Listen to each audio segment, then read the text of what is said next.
Hey everyone, let's knock out a kind of messy looking implicit differentiation problem, number 2 here. We're going to do the same thing we always do, but there's a quotient rule, so things will be a little bit messy. Implicitly differentiate, and we're going to get secant squared of x minus y, that is a y, times 1 minus dy over dx, right? Because that's a chain rule right there.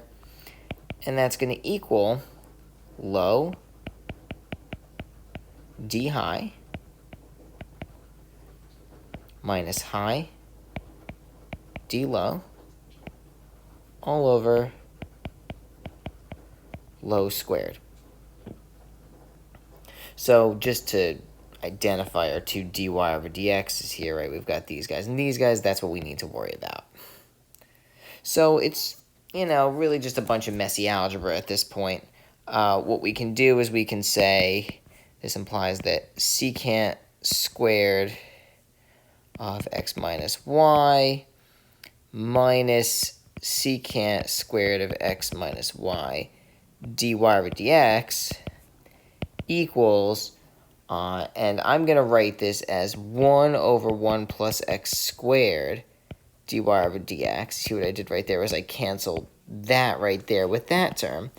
And then minus 2xy over 1 plus x squared squared. That's this term right there. Right, remember, you can just split the fraction, just be a little careful. Okay.